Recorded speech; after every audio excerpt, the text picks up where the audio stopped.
marketing is a massive component for most businesses, pretty much all, to be able to get that growth that they're looking for. And to be able to have a nonprofit sustain in the great work that they do, there's pieces of the business that need to operate like that to be able to make sure that they're there for a long time to be able to help people and do what they do.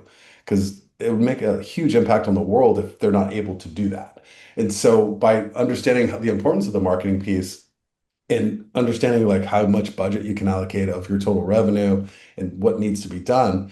And the bigger thing too is to know that there is a capability to show what your return on the ad spend is, and to be able to know that there's safety in being able to look at that and see what you can do, and then to iterate and test on it to make it better, right?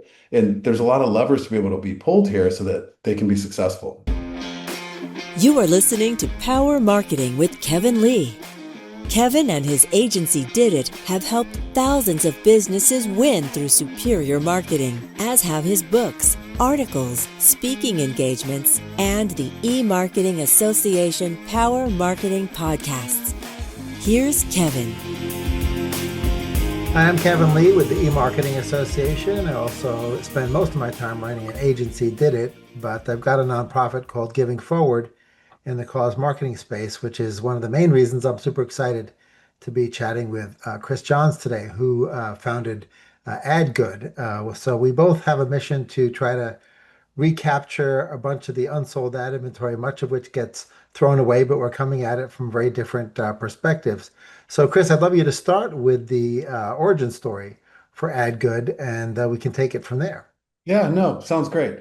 Yeah, I've been in ad tech and media and a bunch of different formats over the years, and I think it kind of got to a point for me where I just really wanted to focus on doing something a little bit more focused in the purpose-driven area. And so, understanding kind of some of the unused inventory that exists in the sphere, and that ecosystem that we work within here, especially for CTV, we just really saw a need for bringing that in a more accessible way to the nonprofits. I think for me, obviously, being on the monetization side for many years, that focus was key. And I think it really hit me the most one time when I was donating blood. And, I'm sitting in there, I hate needles. So I'm sitting in there waiting to give my donation, and I'm looking around, there's nobody in there, and I'm like, there's all this unused inventory out there. So I started kind of reading on it while I was donating blood and looking into it more, and kind of trying to understand donation models and how those pieces look and work, and how it's been done over the years, and how's it being done now with programmatic. And it's still kind of the same model as what I found. And a lot of the reason why I started AdGood is because I was like, this can't be this way. Like, somebody needs to do this. And so I was like, I guess I'll do it. And so I kind of figured it out, like how it could work, what it could work like, and how could I put together a model that benefits all parties? It benefits publishers because it makes it easy. It benefits ad tech because now all the amazing stuff that's getting built out there, you have a one-stop shop to integrate, and it goes to thousands of nonprofits. And it's easy for the nonprofits to be able to access and actually run media and run marketing like all the other digital marketers do in the sphere, right? When campaigns are doing good, they can juice it up, do more spend, get as much maximum conversions as possible, be able to do testing and iterate and do all those good things that exist out there, but not have all the limitations that they currently have with the way that the donation model currently works. So that's kind of how AdGood got kicked off, and that all happened in August when I was giving that donation in 2024. I think I had the entity and everything created in the 501(c)(3) about 2 months later, and then we officially launched in January. Well, congrats on the launch. And I know that you guys are in the process of inking deals with a bunch of broadcast publishers to try to take advantage of that, reclaiming that unsold ad inventory and then putting it to great use for the nonprofit community. So where are you on that journey at the moment with regards to impression counts? So yeah, so our inventory has actually kind of exploded. Coming from the ad tech space, we've done a really good job of clearly we're good on that side, right? Like we're really good at pulling the things together on the tech front and on the publisher front. And so we've actually gotten to a point now where we're at about 2 billion available impressions monthly, which as far as donated inventory goes is a pretty massive scale. And it's pretty fantastic in what we're doing for our model because only nonprofits are able to access this inventory. Like that's it. There's the other people we work with. And this is amazing premium inventory, top partners like A&E Global Media. We're working with LG, we're working with Stingray, Plex, and many others, and some really huge ones actually that we'll be announcing in the next couple of weeks. That's awesome. So one thing that I've noticed as a big change in the for-profit side of did its business is but there's been this idea at the marketer side that, oh, I can't afford TV or I can't afford video. And there's two elements to that. One is they just think the inventory is too expensive, but the other is that they sort of feel like, oh, the production of the video the ad units will be too expensive. So they feel like it's a double headwind to them. So obviously you're easily eliminating that access problem for them, and you're hopefully putting pricing into a realm where they can digest that. But for folks who say, hey, I don't have any creative assets, how do you eliminate that roadmap barrier?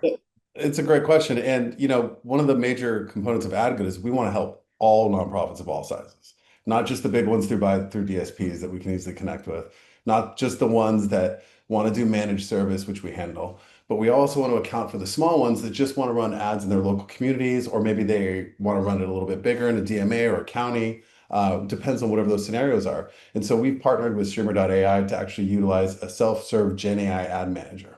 And this is a really great platform where, within the AdGood Ad Manager, you're able, as a nonprofit, to simply come in, put the URL to your website into the UI, and then essentially the AI scrapes all the content on the website, builds a 30-second video ad with voiceover music, a script that it wrote, pulls images from their website, all the content's there to give you a good basis to be able to kind of get a simplified ad. They can then go in and through the chat-based UI, change any content that they want. Any of the different transitions and slides.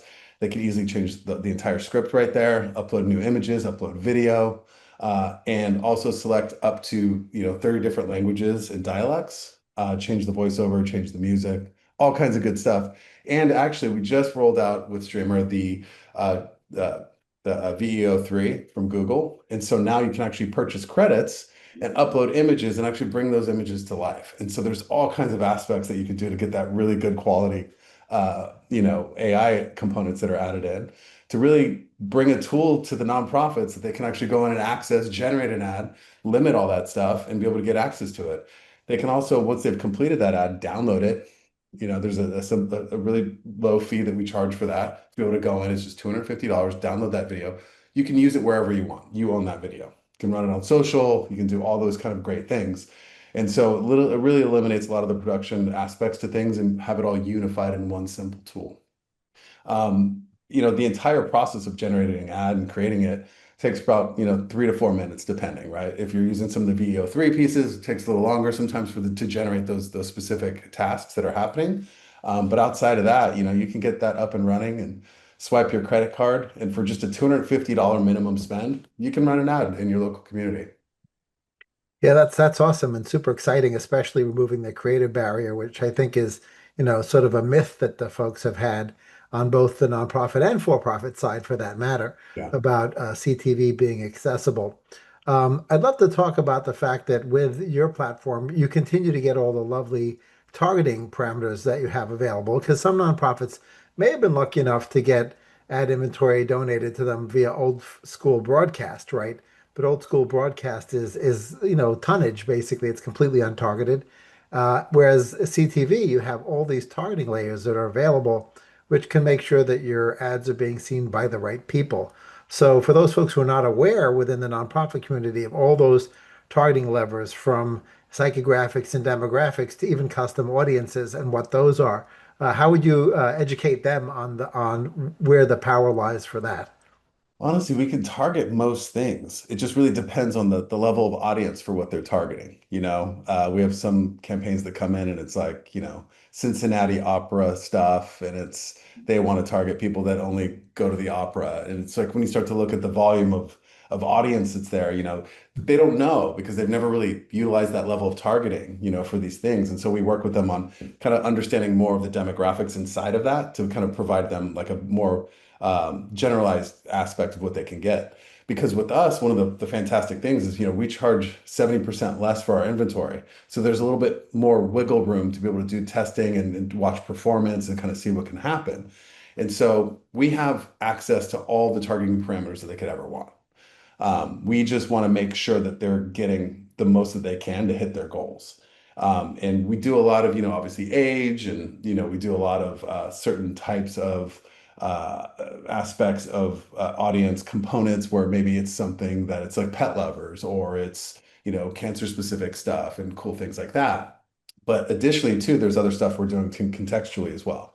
I can't get too much into that because we haven't really rolled the press piece on that. But there is some really amazing stuff where you're gonna be able to target content, contextual elements that relate directly to what's happening. So being able to target pets if you're a pet related kind of thing, for a pet related cause or trying to help animals, you can target content with pets. So as far as targeting goes, like we're able to get anything that exists for all the major Fortune 500 brands. Great. Well, what else is sort of in your tool chest that folks should know about as it relates to on the nonprofit side? Whether they want to use self-service, managed service, how should they make that decision when they engage with you? So it really just depends on how they buy. Like if they're already buying and spending, we're able to connect to any DSP. We have all the components set up to be able to do that. We set up deal IDs all the time. And then it's essentially just you're able to tap into all the AdGood inventory at a 70% reduction. You're getting 4x the impressions for your budget. It's going to improve all your data that you're getting through those DSPs, all kinds of other good stuff. But in addition to that, we do a lot of managed service, and that really is in more sense for maybe people that are newer to CTV. They don't have an agency. They're not buying, through the DSPs or the trade desks themselves. And so they work with us and we help them with their media planning. We run their campaigns. We give them all the great reporting that they would want. And one of the key things that's interesting is you mentioned it earlier around, how they used to get inventory. And, a lot of that inventory that was donated was in the middle of the night. That's not us. And so to kind of break that mold a little bit, part of our weekly reporting is you get a list of impressions by actual day part. So you get to see where your impressions are running. They're not just running like midnight to 6 a.m., right? Like your impressions are throughout the day. We're actually able to target by day part. You're able to do targeting by geo. We can go all the way down to the zip code. So really depending on what you're doing and how you're doing it, we can run as many campaigns as you want and do whatever's needed. There's also some really great things that we're currently doing some beta tests on right now that we're rolling out that we should have something ready to go by, I'd say, early Q4.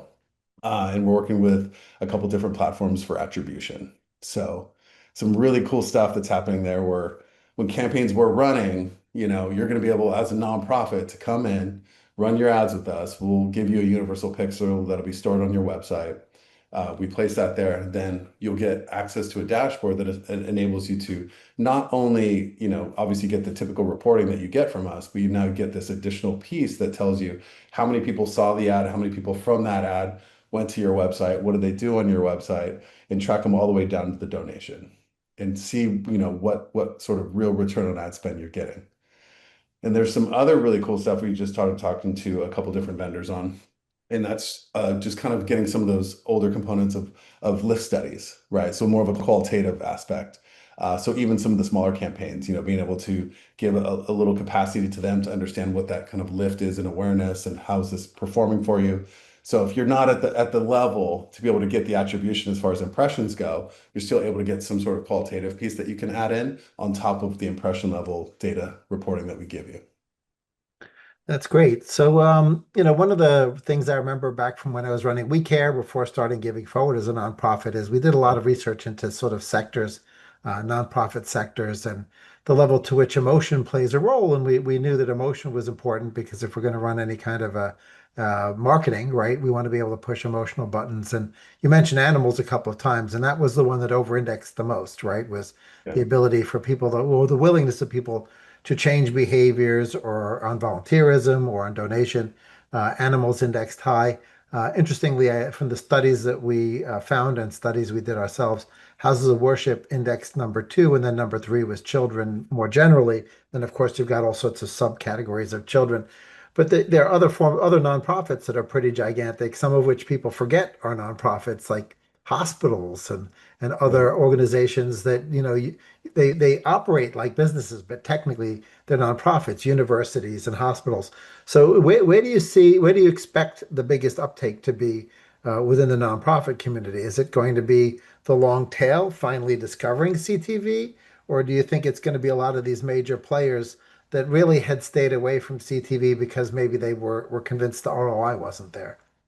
So what we're honestly already seeing is a lot of the nonprofits that we're working with are actually searching and trying to get access to CTV. And with that, it's because they're seeing just like a leveling off of the returns that they're getting, no matter how much they spend in some of the other channels that they're already buying in digitally. And so they've been looking for this additional piece to really enhance what their current existing buys are. And a few of them have already found that it's been really great for them as far as performance goes. So they're able to actually go out and start running some CTV, and it complements what they're already doing in a really big way. And it's becoming one of their top channels. And so by coming to us, it just actually boosts what that return is like over right out the door, which is fantastic, and being able to hear, nonprofits tell me that they're seeing like a 15 to 20% lift. Like that's fantastic. I mean, that's everything we want to do. Yeah, one of the things I'm looking forward to hopefully testing with you guys, with some of our nonprofit clients, is we've got some nonprofit clients that do pretty heavy direct mailing, which continues to work pretty effectively for them. Yeah. And when we do, direct mailing for for-profits, we typically will buy a programmatic overlay on top of the direct mail at the Mhm. household level because we have the exact household addresses, et cetera. So that level of custom audience selection, the ability to layer that into CTV potentially, and reactivate or increase the activation levels for the direct mail, because now they're seeing the messaging in two channels, could be really powerful. So I'm hoping that there are some interesting synergies, with other areas that nonprofits have been using effectively for years and continue to use effectively, and direct mail is one of those. Yeah, definitely. I think that's a great example. And we can already do that with websites. Like we can easily set up a pixel on, somebody's website and be able to actually pull that audience in and do retargeting for CTV for anybody that does go to their website, whether we drove them there or not. Yeah, I mean, this is beyond retargeting. This is actually taking, postal address lists and creating custom audiences out of Yeah. those. So Yeah. that's super And there's exciting. and there's some great companies out there too that can actually take even emails and other aspects and convert that over to IPs. And so even Yeah, if you don't have the exact household, like it's fantastic. yeah, exactly. Do you anticipate that some of the nonprofits will actually also target in a B2B environment? That just flew into my head because I'm wondering if nonprofits are sometimes targeting not just donors but corporate philanthropy. Yes, I mean I would assume so because it's all targetable, like we can do that.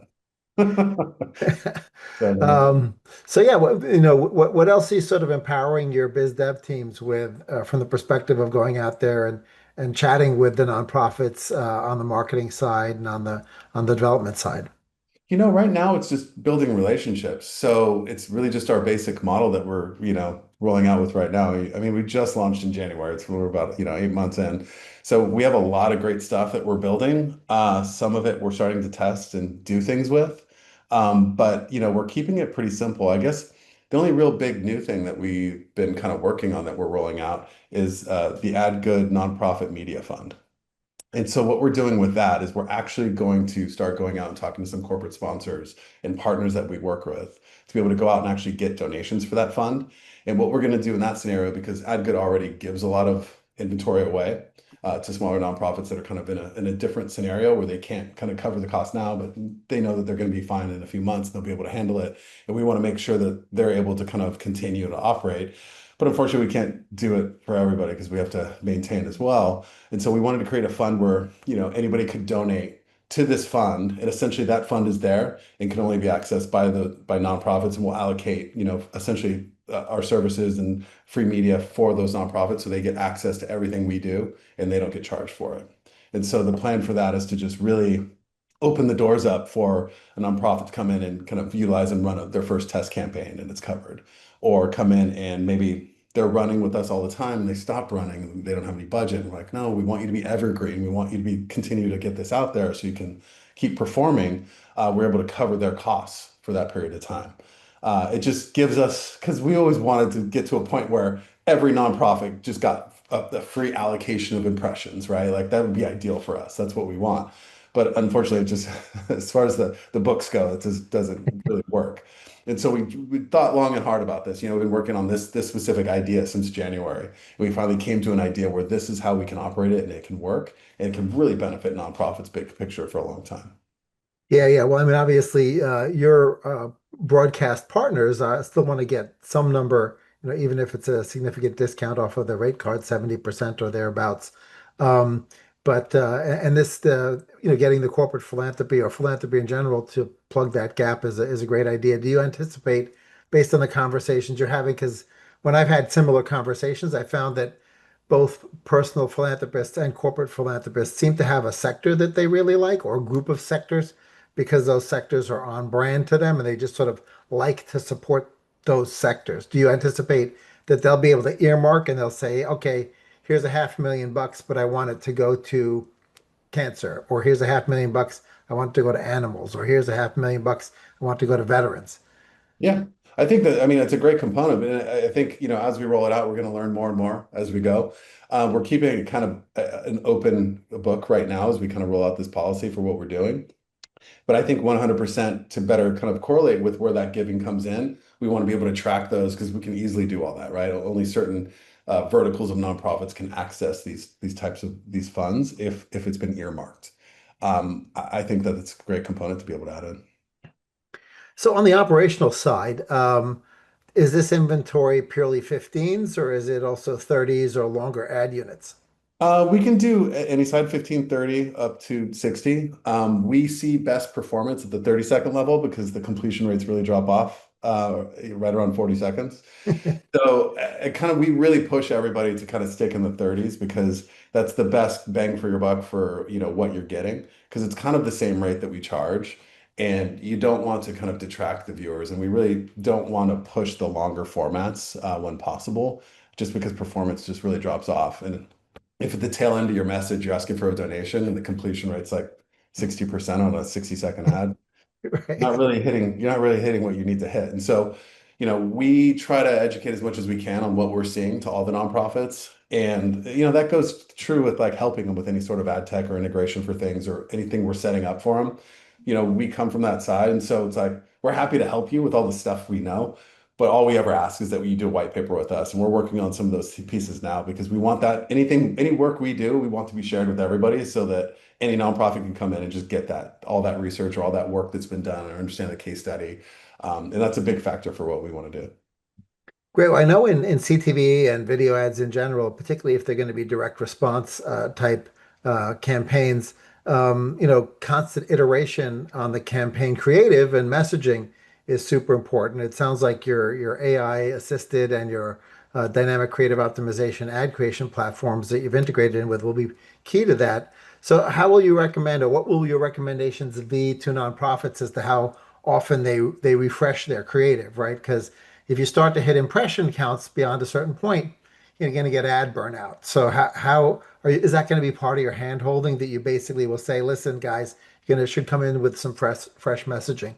Yes, 100%. We want to get to all that stuff, and we want to make sure that we're doing it on a campaign by campaign basis, so it's as specific as possible. We especially on the managed service stuff as much as we can. We have a little less control on when somebody's running it through a deal ID, because Yeah, we of course. No, I was really more on the managed service side. yeah, Obviously, if they've exactly. chosen to handle that, through their DSP, you don't even see it, or you may not even see it. Exactly. And so one of the key things too is especially once we get the attribution platform kind of set up and open to everybody, that's going to give us even more tools to be able to look at like return on ad spend for this and how is performance looking, and also see really like what we could do and run smaller campaigns to be able to see what's testing and what's doing the best and be able to pick which one works the best and do some sort of multivariate testing at some level. We'll have to figure out systems for that. We have a couple that we're looking into for different scenarios of that to try to help automate some of those things. Um, but we got a little bit of work there. Absolutely. Well, this is all exciting stuff. What should we have talked about that we haven't covered yet? Oh, geez. Well, we talked about the AdGood Media Fund, which was like the new one I was going to surprise you with. But I think we just have some amazing new partners coming in. So, those ones are going to be huge because that's access to some of the media that's never been accessible by this group. I think there's a huge pain point out there for getting access to this type of media, especially getting access to it at this price point. They're essentially paying, social marketing fees for, CTV, which is like the biggest screen in the home. It translates really well for, awareness and getting impact and really getting that focused viewership. And so you compile all those together, and you're meeting this need for where marketers in the nonprofit sector are under a lot of pressure right now to one, watch money, but two, kind of understand how they could better turn marketing from a cost center to a profit center. And that's really one of our key things, is trying to help them to do that. And so by bringing all these things together and all the partnerships together, we're really trying to make a one-stop shop that's safe for nonprofits to know that, we're nonprofit too. Like, all of our stuff's public, so everything we do is right there for everybody to see. And so we're just trying to create this ecosystem that's beneficial for the entire nonprofit sector. So, if there are nonprofits who happen to be watching this or listening to this or reading the coverage that we write up on it, that are somewhat hesitant because they're in a category that has just never experimented with advertising in general, what would you say to them to sort of potentially break them free or get them feeling more comfortable with reaching out to your team? Well, I mean, I think it boils down to marketing. You got to look at the private sector a little bit to find where success is. And the more you can operate in that sphere as a business, the more successful you're going to be. Marketing is a massive component for most businesses, pretty much all, to be able to get that growth that they're looking for. And to be able to have a nonprofit sustain in the great work that they do, there's pieces of the business that need to operate like that to be able to make sure that they're there for a long time to be able to help people and do what they do. Because it would make a huge impact on the world if they're not able to do that. And so by understanding the importance of the marketing piece and understanding like how much budget you can allocate of your total revenue and what needs to be done. And the bigger thing too is to know that there is a capability to show what your return on the ad spend is, and to be able to know that there's safety and being able to look at that and see what you can do, and then to iterate and test on it to make it better, right? And there's a lot of levers to be able to be pulled here so that they can be successful. And that's I think the big thing for us. Awesome, awesome. So appreciate you sharing your journey, and it's super exciting. And I'm looking forward to watching the platform roll out and to covering it as you make more and more announcements, both on the inventory availability side as well as case studies for when those white papers and case studies get released. Yeah, and then obviously in the new year, there's gonna be some cool stuff we'll do around like impact reports to kind of show what we're doing. Our plan is to share that with everybody as we can, and to really kind of show the impact of what we're trying to do here, and how having nonprofits have this always on, always available aspect of donated media that they get at a highly reduced rate to be able to run whatever they need to do, and it's brought to them in bulk and it's always there, is a really powerful tool, that they've never had before. Yeah, that's great. In certain media venues, you get a bit of a shortage in Q4 because the retail sector goes out and buys up that inventory. Or if it's also simultaneously a political spend year, then you get some real tight inventory. Do you anticipate that, that's obviously also a big area of marketing for the nonprofits because they're doing end of year appeals to try to get folks with the tax deductible donations before the end of the year. Do you Yeah. anticipate that there'll be serious available inventory even through these sort of tight months? Yeah, and we've talked to all of our publishers that donate inventory, and that's why we've worked so hard in Q3 to get that big chunk of inventory, mostly to be able to accommodate for that. And so that's just kind of the plan. We're just going to keep adding inventory, mostly working so that we have a lot of inventory in Q4 for them, because we do know that they spend a lot in Q4. But we also want to show that, like, if you run all year, you can still do great things throughout the year that moves the needle in a big way, and you don't have to fully put everything you got in Q4. There's a lot of impact you can have with Evergreen and changing things and having more focused campaigns running on a monthly basis, and then having more focused stuff happening at those major milestones in the nonprofit calendar. We're going to have somewhat of an in the weeds question, and perhaps we'll use it, perhaps we won't. But with regards to availability of inventory in a typical programmatic environment, as more and more demand shows up, supply prices go up because it's programmatic, obviously.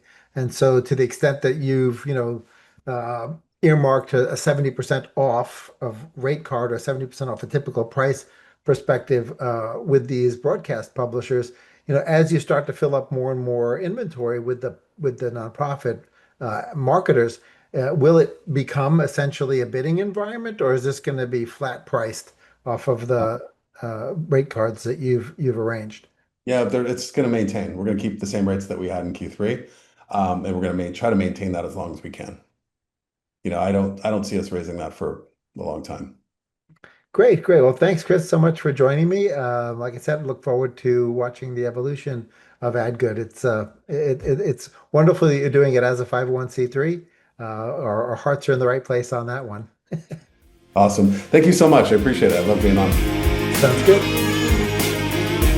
Kevin Lee's Power Marketing is available on all your favorite podcast networks. Kevin loves helping businesses excel at marketing. Having marketing challenges? Just like Santa in The Miracle on 34th Street, if Kevin can't help you, he'll know someone who can. Find him on LinkedIn, subscribe, or follow.